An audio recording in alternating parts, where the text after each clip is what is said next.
पटना की सर्द रात। गंगा घाट के पास हल्की धुंध फैली थी।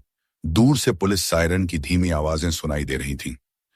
एक खाली सड़क पर दौड़ते पैरों की आवाज। कोई लड़की तेजी से भाग रही थी।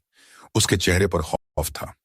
उसके पीछे एक काली स्कॉर्पियो धीरे धीरे उसके करीब आती जा रही थी। लड़की तीन हांफते हांफते एक गली में मुड़ी, मगर तभी धड़ाम, किसी ने पीछे से उसका मुंह दबोच लिया। और फिर सन्नाटा। अगली सुबह Patna police headquarters. ASP Aryan Pratap Singh, 28 साल, स्मार्ट, फिट और अपने काम में 100% परफेक्ट। उसकी आंखों में अलग सी चमक थी, जिसे देखने के बाद कई लड़कियां पटना की गलियों में उसकी चर्चा करती थीं। वह कॉफी पी रहा था, तभी इंस्पेक्टर मनीष ने रिपोर्ट रखी। साहब, कल रात एक लड़की मिसिंग हुई है, नाम रिया शेखर। आर्यन ने फाइल उठाई। तस्वीर देखते ही उसे झटका लगा। यह वही लड़की थी जिसे वह 2 हफ्ते पहले एक कैफे में मिला था। वह सोचने लगता है। आर्यन कैफे में बैठा लैपटॉप चला रहा था। तभी सामने से एक लड़की, आईपिंग टॉप, खुले बाल और आंखों में मासूम चमक। वह फिसलते हुए गिरने ही वाली थी कि आर्यन ने उसका हाथ पकड़ लिया। ओह थैंक्स, मैं हमेशा ऐसे गड़बड़ कर देती हूं, लड़की ने कहा। आर्यन मुस्कुराकर, अगर हर बार गिरने पर मैं पास रहूं तो शायद आपको चोट कभी ना लगे। दोनों हंस पड़े। धीरे धीरे बातें बढ़ी। एक दूसरे का नाम जाना, फोन नंबर एक्सचेंज हुए।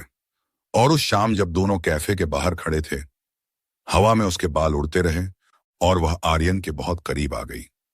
आर्यन की नजरें उसके होंठों पर टिक गईं। रिया धीरे से, अगर मुझे तुमसे बार बार मिलना अच्छा लगे तो क्या ये अजीब होगा? आर्यन ने उसके गाल को हल्के से छुआ।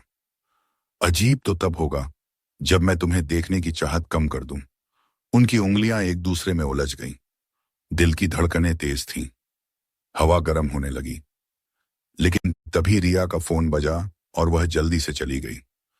उस दिन के बाद वह फिर कभी नहीं मिली। अब वह मिसिंग थी। आर्यन ने तुरंत जांच शुरू की। रिया का मोबाइल लोकेशन गंगा घाट के पास आखिरी बार एक्टिव थी। वह टीम लेकर उस जगह पहुंचा। धुंध फैली थी, सड़क पर टायर के निशान और किनारे रिया की टूटी हुई चेन मिली। आर्यन ने चेन हाथ में ली। उसके होंठ सूख गए। उसकी आंखों में गुस्सा था।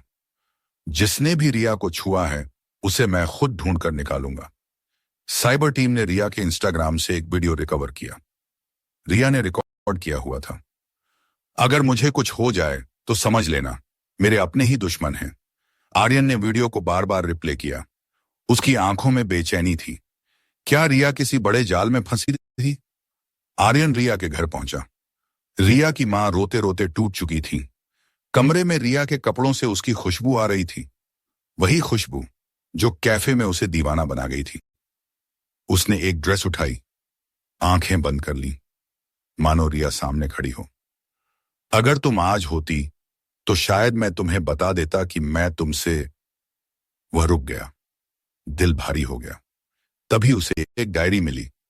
डायरी के पन्नों में लिखा था, मैं किसी से प्यार करने लगी हूं, पर मुझे डर है मेरे एक्स बॉयफ्रेंड समर से। वह कहता है अगर मैं किसी और से मिली तो वह मुझे बर्बाद कर देगा। आर्यन ने होंठ भींचे।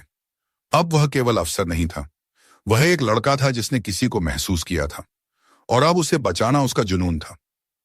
आर्यन समर के फार्म हाउस पहुंचा। समर लंबा, अमीर और बेहद घमंडी लड़का था। समर हंसकर कहा, रिया वो तो मेरी चीज है, उसके लिए तुम जैसे पुलिस वाले दिन भर दौड़ते रहोगे। आर्यन ने उसकी कॉलर पकड़ ली। रिया कोई चीज नहीं है और अगर उसके गायब होने में तुम्हारा हाथ है तो मैं तुम्हें खत्म कर दूंगा। समर बस मुस्कुराया। साबित कर दो एएसपी साहब। आर्यन अपनी जीप में बैठा सोच रहा था। वह रिया की हंसी, उसकी आंखें, उसके होंठ, सब याद कर रहा था। एक फ्लैशबैक, कैफे के पास रिया ने उसके हाथ को हल्के से दबाया था। उसने कहा था, तुम्हारे साथ रहती हूं तो अजीब सा सुकून मिलता है, जैसे दुनिया थम जाती है। आर्यन के गले से भारी सांस निकली। उसकी उंगलियां स्टीयरिंग पर कस गईं। उसे रिया चाहिए थी, जिंदा। अगले दिन सीसीटीवी फुटेज मिला। रिया को काली स्कॉर्पियो में जबरदस्ती बिठाया जा रहा था।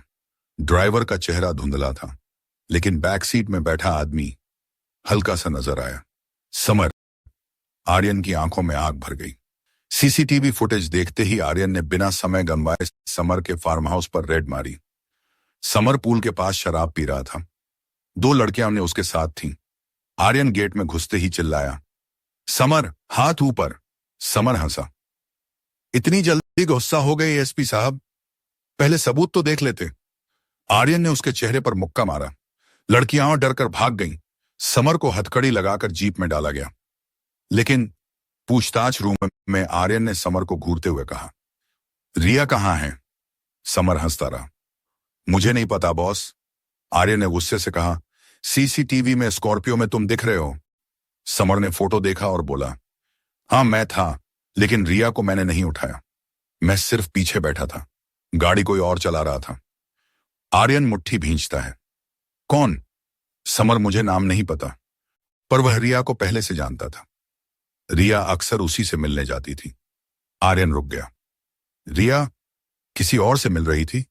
दिल में हल्का दर्द चुभा, लेकिन उसने खुद को संभाला। उस आदमी का चेहरा। समर ने सिर हिलाया। काली हुडी, दाढ़ी, और रिया उसे देखकर डर गई थी। आर्यन को समझ आया, केस अब भी और उलझने वाला है दिलान का। साइबर टीम ने बताया कि रिया का एक सीक्रेट इंस्टाग्राम अकाउंट भी था, जिसमें सिर्फ 6 फॉलोअर्स थे।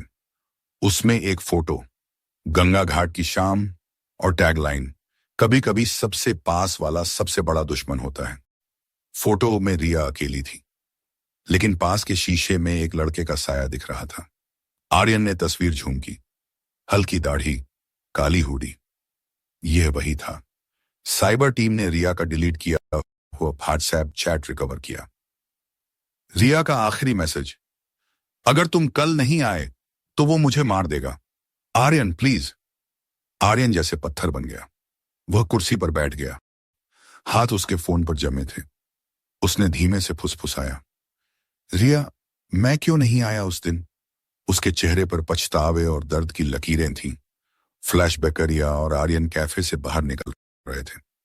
बारिश होने लगी थी। रिया ने अपना दुपट्टा सिर पर रखा और आर्यन को देखा। अगर मैं तुमसे कुछ कहूं तो क्या तुम सुनोगे? आर्यन मुस्कुराया। तुम कुछ भी कह सकती हो। रिया उसके बेहद करीब आ गई। उसकी उंगलियां आर्यन के सीने पर घूमने लगीं। कभी कभी कोई हमें बचा सकता है, अगर हम उसके करीब रह सकें। हवा में हल्की ठंड थी, पर उनकी नजदीकियां गर्म थीं। रिया की सांस आर्यन के गाल को छू रही थी। कुछ सेकंड तक दोनों एक दूसरे को देख रहे थे।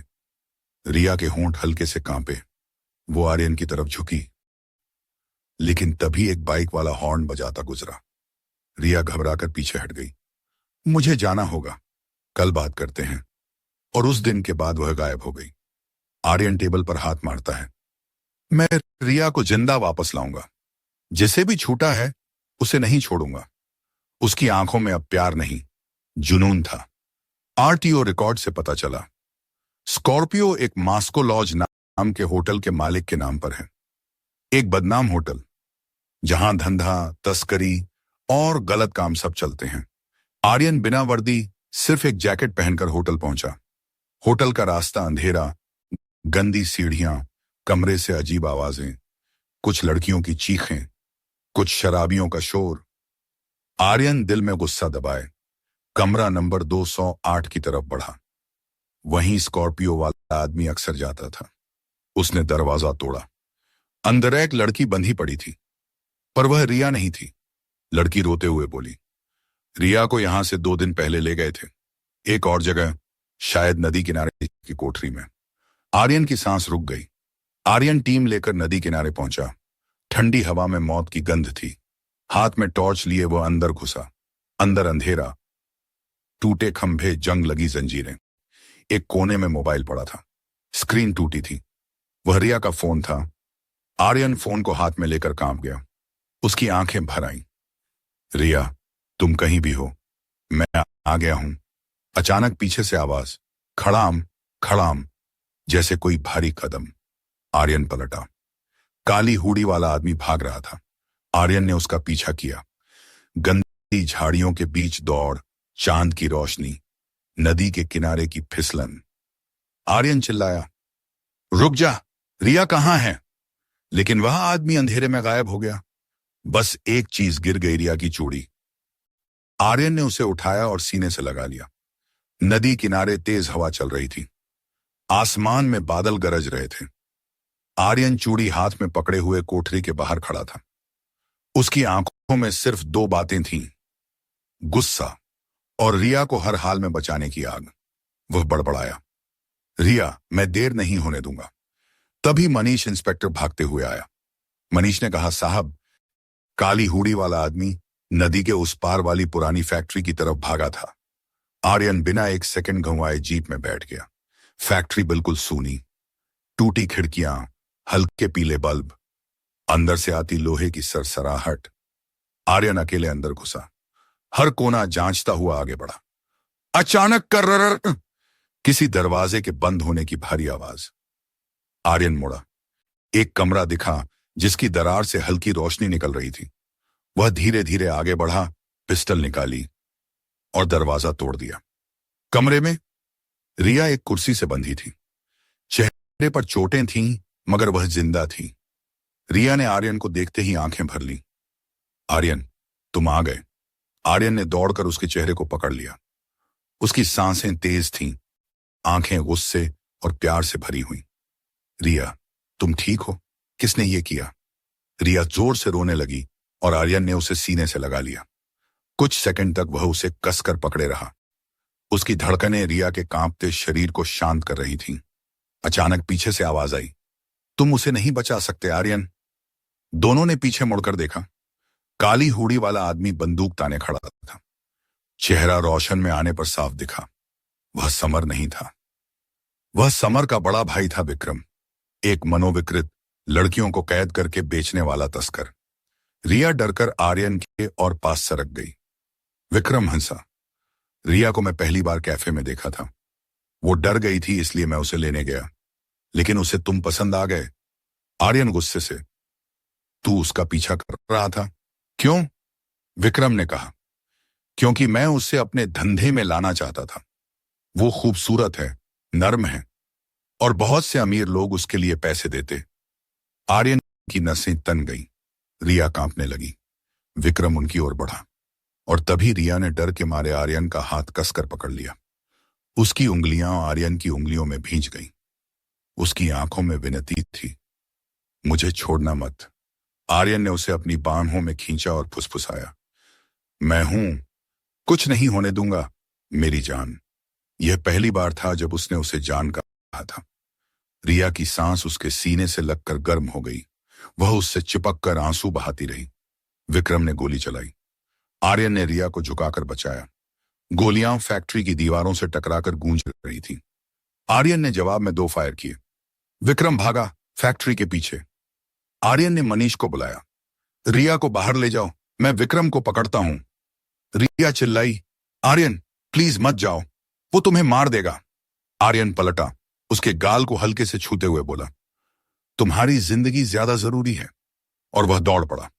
फैक्ट्री के पीछे नदी के किनारे एक पुराना पुल था। विक्रम वहां खड़ा था। विक्रम ने कहा, तू एक लड़की के लिए मुझसे भिड़ रहा है? आर्यन, लड़की नहीं पर मेरी जिंदगी है। विक्रम ने बंदूक उठाई। दोनों के बीच खतरनाक फायरिंग हुई। एक गोली आर्यन के कंधे में लगी। वह गिरते गिरते बचा, लेकिन उसने हार नहीं मानी। वह फिर उठा और विक्रम के पैरों पर गोली मार दी। विक्रम गिर पड़ा। आर्यन उसके पास जाकर बोला, रिया को छुआ भी और तू बचकर जाएगा? कभी नहीं। और विक्रम को पकड़कर जमीन पर निढाल कर दिया। पुलिस टीम पहुंच गई। विक्रम गिरफ्तार हो गया। अस्पताल में रिया बेड पर थी। आर्यन उसके पास बैठा था। कंधे पर पट्टी थी, पर उसकी नजरें सिर्फ रिया पर थीं। रिया ने हाथ बढ़ाकर आर्यन का चेहरा छुआ। तुम्हें चोट लगी है मेरी वजह से। आर्यन ने कहा, तुम मिल गई, बस यही काफी है। रिया उसके हाथ पर अपनी उंगलियां फेरने लगी। धीरे, नरम, गर्म। उसकी आंखों में प्यार था, डर नहीं। तो अब मैं तुम्हारे करीब रह सकती हूं? आर्यन मुस्कुराया, थोड़ा झुककर उसके होंठों को छुआ, बहुत हल्का, बहुत धीमा, जैसे कोई वादा कर रहा हो। रिया ने आंखें बंद कर लीं। उस पल में दुनिया रुक गई थी। कुछ हफ्तों बाद रिया पूरी तरह ठीक हो चुकी थी। वह पुलिस क्वार्टर्स की बालकनी में खड़ी थी। पीछे से आर्यन आया और उसकी कमर पकड़ ली। रिया मुस्कुराई। क्या अब तुम मुझे छोड़कर कहीं नहीं जाओगे? आर्यन, अब तो तुम ही नहीं, तुम्हारी हर सांस मेरी जिम्मेदारी है। रिया उसके सीने पर सिर रखकर बोली, तो फिर आज से मैं तुम्हारी हूं। आर्यन ने उसे अपने करीब खींचा। दोनों के बीच गर्म सांसों का नशा, दिलों की धड़कनें और एक सुरक्षित सुकून। बाहर बारिश शुरू हो चुकी थी। ठंडी हवा थी, लेकिन उनके बीच प्यार की गर्मी भरने लगी थी। उनकी कहानी मौत से शुरू हुई, मगर अंत प्यार की जीत के साथ हुआ।